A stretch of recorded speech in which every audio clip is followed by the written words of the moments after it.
Let's go. All right. I will start the show at 7:33 Pacific time. So about 30 more seconds. Yes, I will definitely get to that. I promise I will talk to you about my experience at SoFi Stadium this weekend.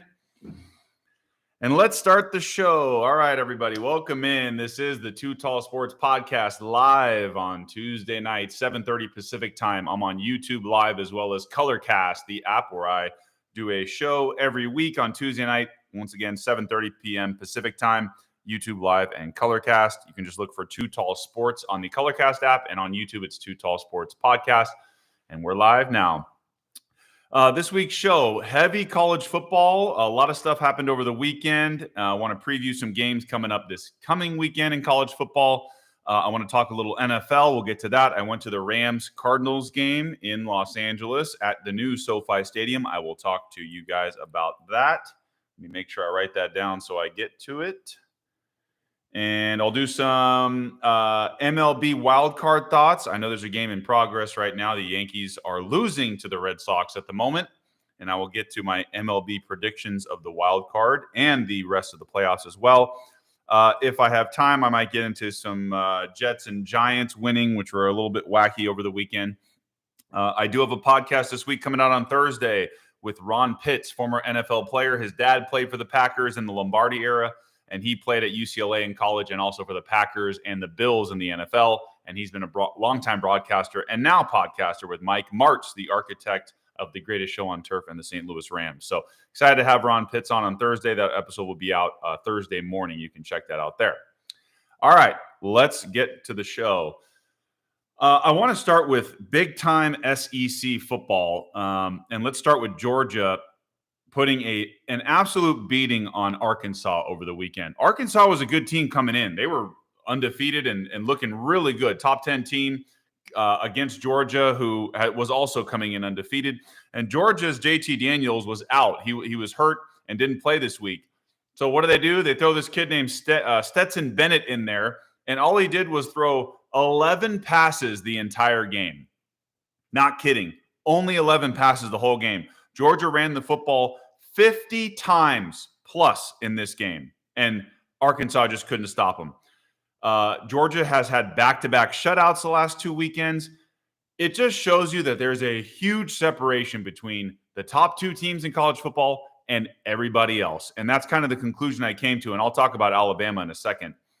But Georgia's unbelievable. They shut out Arkansas, like I mentioned, 37-0 with a backup quarterback. And they made the kid for I'm sorry, I was going to get to Alabama in a second. But Georgia looked incredible.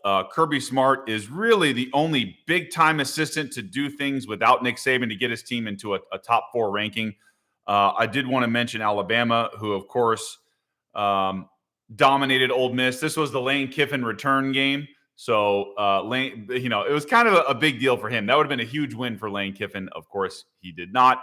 And Alabama put a little whooping on Ole Miss and Lane Kiffin. So Nick Saban is famous for owning his former assistants when they go on to coach former teams. And Kirby Smart's even 0-3 against him so far. But Saban is 24-0 against former assistants when they become head coaches of other programs. So really impressed by Nick Saban. It just shows you that he doesn't take years off. He doesn't take a year to reload. He doesn't take 5 years to get the program on track. This program of Alabama is a well-oiled machine, and they don't miss. Every single year, they're in the national top 4 for the playoff. They don't miss ever on recruits. They just have better players than you, and they reload every single year and don't miss a beat. So I really respect Nick Saban for that, because for a state that doesn't have a pro sports team, he is the guy there. I mean, I think, he makes more money than the governor or something like that, and well-deserved. That guy wins championships, and all he does is put prospects in the NFL, and he wins. It's not just like he's a factory for prospects. He wins at the college level. So I have to say big props to Nick Saban. I know everybody's tired of him winning, but you look at a program like Clemson and Dabo Swinney, they're having a down year, a letdown, which is expected for most programs. When you lose a player like Trevor Lawrence, who was the number 1 overall pick this past year, that's expected to take kind of a downturn or a step back, if you will. Not at Alabama. That doesn't happen there. It never happens. And so I have to give credit where credit is due for that. So like I mentioned, Nick Saban 24-0 against former assistants. He'll be facing Texas A&M, and I believe Jimbo Fisher used to work for him back in the day. So another former assistant The big question is who is going to stop Nick Saban this year or any year really till he stops recruiting and stops coaching. I don't see it happening. Kirby Smart will get another chance against him, most likely in the SEC championship. And let's just say they lose that. Georgia probably won't fall out of the top 4. So I think Kirby Smart will get another chance at him in the college football playoff. And there's a huge disparity between the like I said, the top 2 and everybody else. You look at Oregon this weekend, of course, stunk it up against Stanford, and they're out of the top 4. It's going to be really tough to get Oregon back in the top 4, especially for the Pac-12, because their schedule is pretty weak the rest of the way. So I don't see Oregon getting back in the top 4, which sucks. As a West Coast guy, I want to see at least some representation, but a deserved representation from the West Coast and from the Pac-12.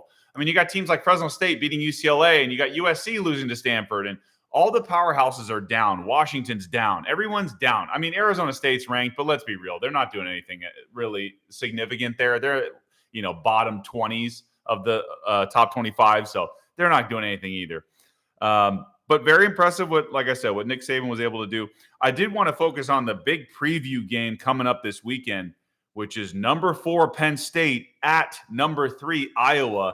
That's going to be a huge college football game this weekend. Like I said, nothing like Georgia and Alabama, but if these are your 2 undefeated, number 3 in the country, number 4 in the country teams, I think it'll be a good battle. Iowa's really tough to beat at home, and Penn State is good, but they usually underwhelm us with their performances, especially they're going to have to play Ohio State. They're going to have to play Michigan. Michigan's 5-0, by the way, but let's see if it's for real. So, but I think minusing the SEC, I think that'll be actually a fun game I'd like to watch. Penn State and Iowa both coming in undefeated. That'll be a big game for both teams. And this brings me kind of to a side argument that I wanted to make about the college football playoff. And you guys feel free to chime in on this. And thank you for the comments. Yes, good old SEC, exactly. And yes, go Penn State, go Nittany Lions. I'm with you there. Feel free to chime in on the chat, either on YouTube Live or on Colorcast. I'll get to your responses and comments, and I'll give you my thoughts. But I wanted to get to my bigger thoughts on the college football playoff. There's been talks of expanding it, and they probably will for TV reasons and to make more important bowl games at the end of the year. I personally do not want to see them expand to 8 or 12 teams in the college football playoff. The reason is I don't think anybody outside the top 4, and the committee usually gets it right now that the playoff has been implemented, nobody outside of the top 4 is going to beat anybody inside the top 4. I know UCF, Central Florida, had a run where they were undefeated and they thought they deserved to be in there. No.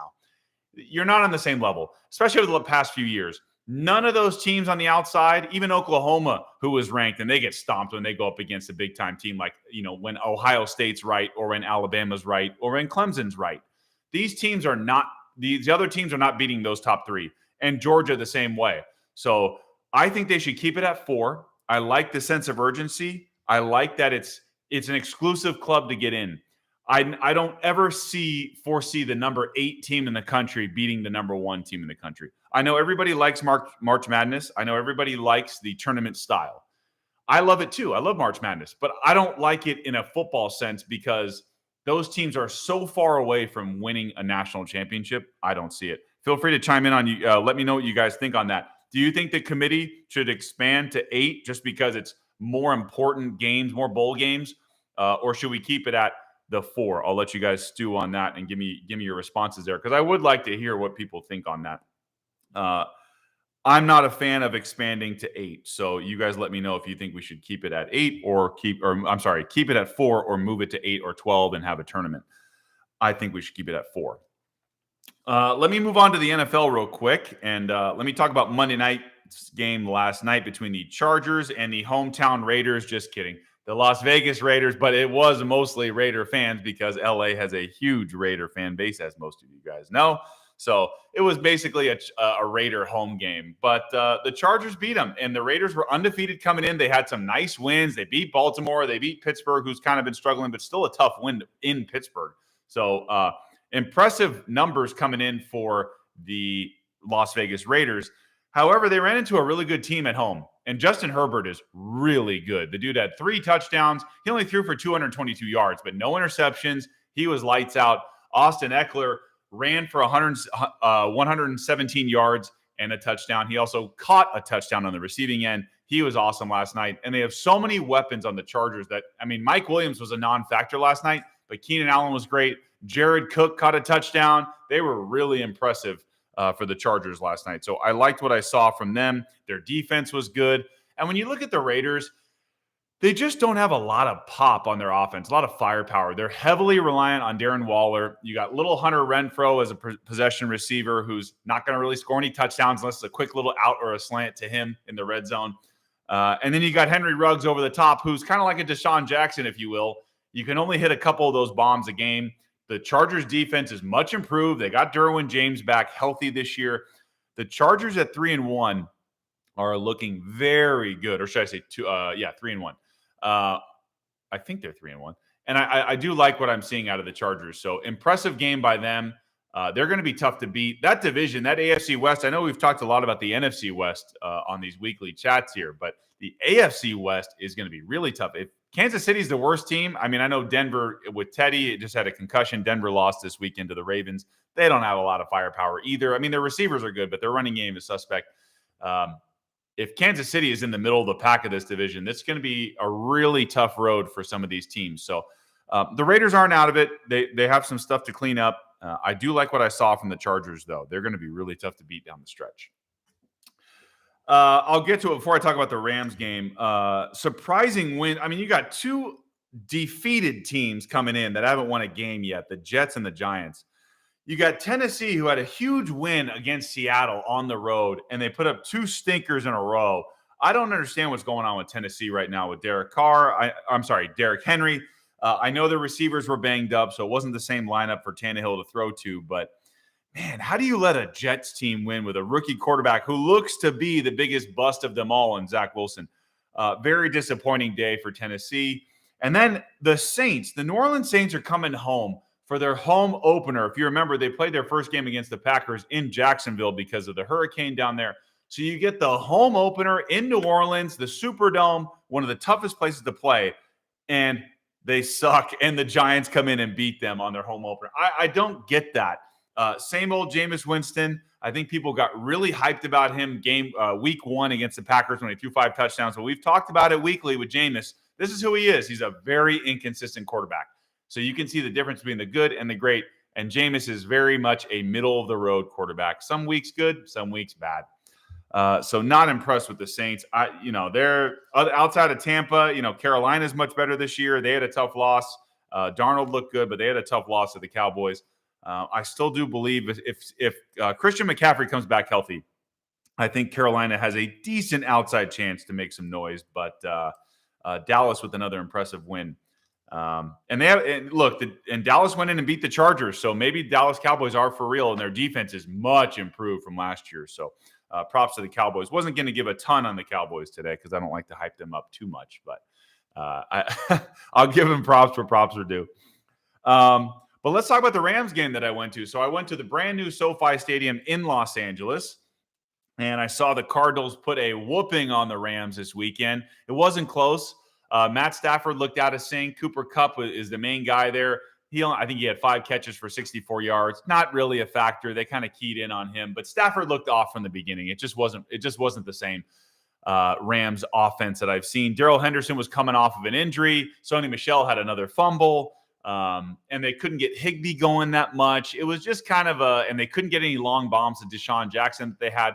I think this was a letdown game that some of us were expecting after a big win at home against the Buccaneers. Tom Brady, first game ever in Los Angeles. This was a big win for the Rams the week before, and it was a primetime game. Everybody saw it, so I think it was a natural letdown for the Rams. But let me say this. Seeing Kyler Murray in person was very impressive. You can watch him on TV when he scrambles away from people, but seeing Kyler Murray in person was insane. I was really impressed to watch Kyler Murray. Not only can he scamper and get out of trouble, but that dude has a big time arm, and he threw a touchdown to the forgotten AJ Green, former Bengal, who still got it. He threw a touchdown to Max Williams, the tight end. I was informed earlier from Minnesota. Go Gophers. He looked really good. I have Christian Kirk in fantasy, and he didn't do anything this week. So it was AJ Green, and DeAndre Hopkins is a tough cover.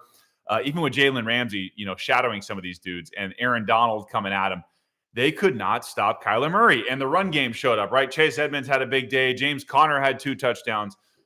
The Arizona Cardinals are the only remaining undefeated team in NFL right now. So very impressive game by the Arizona Cardinals as they move on as, like I said, 4-0, only undefeated team left in football.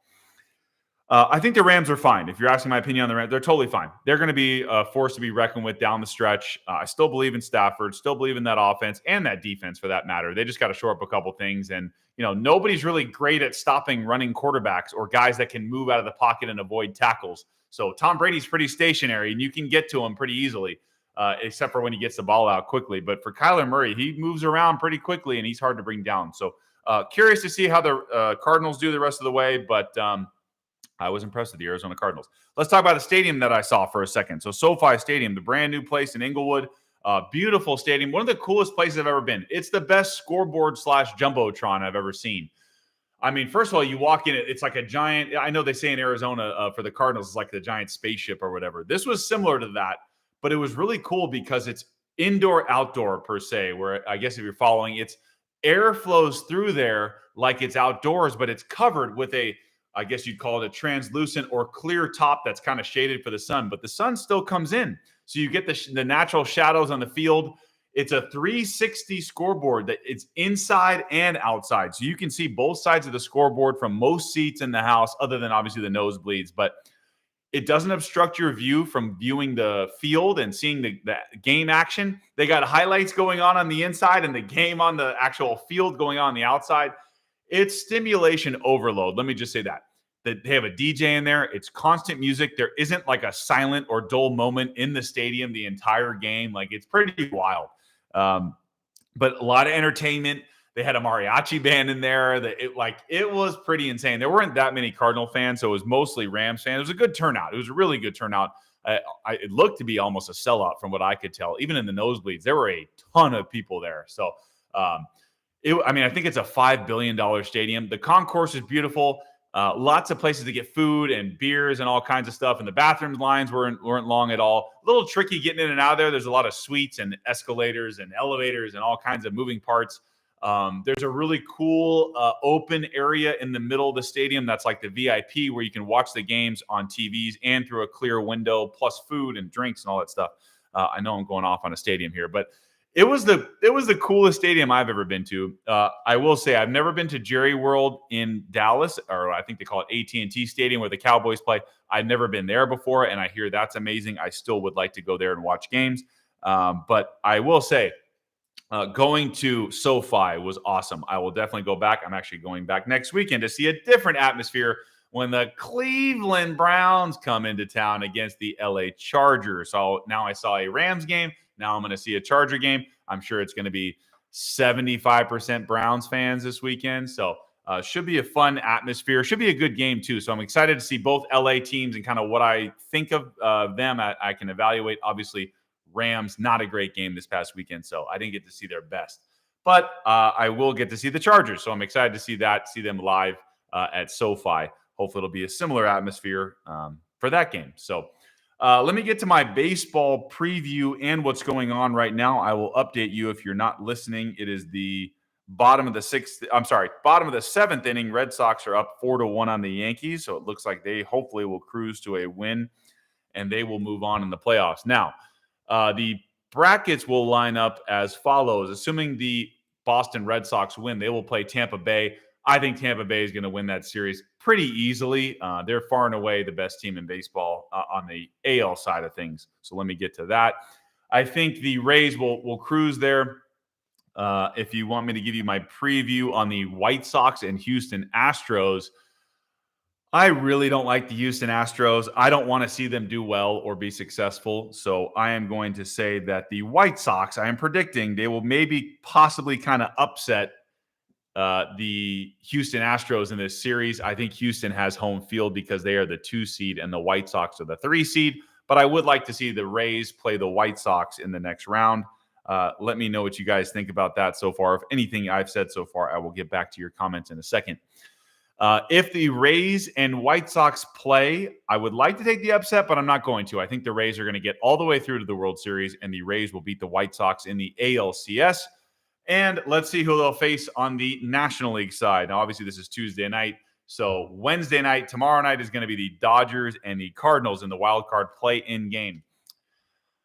I do think the Dodgers will win. Let me just say this. They've been struggling. Muncy's hurt. This is a big series or a big game for them against Adam Wainwright, who's a savvy veteran, just like Scherzer is. So it's going to be a hell of a matchup for two of the best pitchers in the last decade, 15 years. So I'm excited to see the matchup. I'm going to do both scenarios since I am an admitted Dodger fan. I'm going to give you both scenarios here. If the Dodgers win, they will face the Giants for the first time in the playoffs ever, which is interesting, but the wild card didn't come into play until the mid-90s. But even so, they've never played the Giants in the playoffs. So if the Giants and Dodgers play in a series, I will somewhat biasly take the Dodgers to move on to the next round. The Atlanta Braves and the Brewers, pretty somewhat even teams, even though the Brewers have much better pitching, and it was a good showing by the Braves. It was a nice story. Without Acuna making it to the playoffs, really impressive by them. I'm going to take no surprise, I don't think. I'm going to take the Brewers to the next round and the Dodgers to play the Brewers in the NLCS. And if that happens, I'm still going to take the Dodgers. I feel like we have the Brewers number. It's not like other teams that we face where, like the Cardinals, I'm really nervous about. If we were to play them in a series, I'd be nervous. But I think the Dodgers have the Brewers number. So I'm going to take the LA Dodgers to get to the World Series in a rematch against the Tampa Bay Rays, and the Dodgers win again in the World Series. And by the way, it totally could go the other way where the Rays win. They might be, the best team in baseball. I'm not 100% sure on this because it's sketchy coming in for the Dodgers. I'm going to give you a scenario actually the another way now. And you guys chime in. Let me know what you guys think on either YouTube Live or on Colorcast. You let me know what you think as far as the playoff matchups. But let's just say the Cardinals win this wild card game. I believe the Giants will beat the Cardinals in a series in the NLDS. The Giants will move on. Still the Brewers, same scenario. However, because of how good the Giants have played this year, I'm just going to go with they're the hottest team all year. They're the best team all year. The Giants will beat the Brewers in the NLCS. And then if the Giants get to the World Series, they will beat the Rays in the World Series. And I think the Giants will be World Series champions as well. So I think the World Series champion is coming out of the West, or NL West to be exact, but coming out of the National League.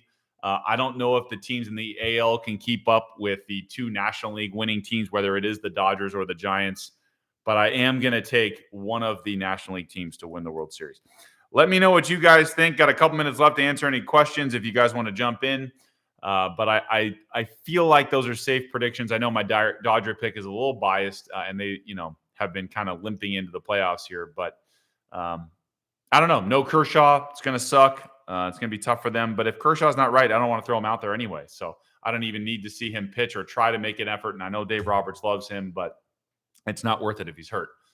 So I do like what I see from the Dodgers, but it wouldn't surprise me honestly if the Giants go all the way and win the World Series. Wouldn't surprise me at all. I know the Rays never get enough respect, and Tampa just does it every year with such a small payroll. They've figured out how to crack the code. I talked to one of my buddies about this. Their organization is so good all the way through that they've won it. They won at every level of the minor leagues a championship this year. That's how good the Rays minor league and big league system is. Very impressed by the Rays. They just don't get any love because they're in Tampa. So wouldn't surprise me if they win. They're the one seed for a reason. The only team I really don't want to see win a World Series is the Houston Astros. I'm still bitter at them from 2017. I don't want to see them have any success whatsoever. I want them to get knocked out. Whether at any point in the postseason, I just want the Astros to lose. So hopefully that happens. But it wouldn't surprise me if the Rays win the whole thing as well. So I would say they're the only team out of the East that out of the AL that I could see winning the World Series. But my pick is either the Dodgers or Giants. I think that they were the two best teams. So I wouldn't surprise me if either of them won a World Series. What else we got? Any last, let's see, any questions, any preview on college football this weekend? While you guys are thinking, if you have any questions, You can always find me at Too Tall Sports Podcast. That's on Instagram. You can follow me on Twitter at Too Tall Sports. Check out my YouTube channel, Utah. Yes, I am tall. Too Tall Sports Podcast on YouTube. You can follow me there. And I post episodes every Thursday as far as the podcast goes, Thursday mornings on Too Tall Sports Podcast. I got one coming out this Thursday. Ron Pitts, like I mentioned off the top, former NFL player, former college football player at UCLA. He was a broadcaster for 20 years. And now he's a podcaster. So he has a podcast called Run It Again Podcast with Mike Martz, who was the offensive coordinator of the St. Louis Rams back when Kurt Warner was there. And they won a Super Bowl. If nobody has any we got a late question. Thank you, Dodgers 11. Who is your favorite for NFL MVP outside of Kyler Murray? It is really early. We're at the quarter poll, even though there is a 17th game, but this is one quarter of the way through the season. Who is my favorite for NFL MVP? Usually quarterbacks win this award. And so far, give me a second here. Let me look at the standings of the NFL and see who's where. Josh Allen has an outside shot. Herbert has an outside shot. Dak Prescott has an outside shot. Stafford he fell back a little bit last week. Got to throw Aaron Rodgers in there, and they're 3-1. If I had to pick a favorite right now, I think that the national media would love to see Dak win an MVP. And I think if the Cowboys keep going the way they're going and they win their division convincingly and they have a good record, I think Dak could win the MVP this year. Hate to say it, but it could happen coming back off that injury from last year. I think people want to see a winner, and they want to see him do well. Who is your NFL MVP so far? Derek Carr had to look at it, but I think he and Stafford took steps back this weekend. Herbert took a step forward this weekend. Aaron Rodgers took a step forward this weekend. Josh Allen, they're going to win their division easily in the AFC East. I like Josh Allen. I think he's got a good shot. So I think either right now, Josh Allen or Dak. Any thoughts on that? Anybody have any Aaron Rodgers to repeat? Thank you, J. Mike, on YouTube Live. I think Aaron Rodgers probably will not repeat. The media is not going to be with him this year. Too much turmoil, too much stuff going on from the offseason. They're going to be good. They're going to lose a couple more games, I think, this year.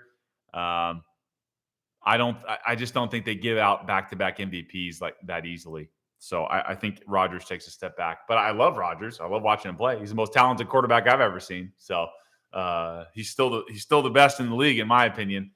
But I don't think he wins. I think it's Josh Allen or Dak right now, or Kyler Murray, obviously. I think he'll definitely have a good look at it. But the NFC West is so tough. So I don't know if Kyler is going to get beat a few times down the stretch by Seattle and San Francisco. I could see that happening for sure. And the Rams are not going anywhere. So the Rams could go to Arizona and beat them next time. So Stafford's still in the mix.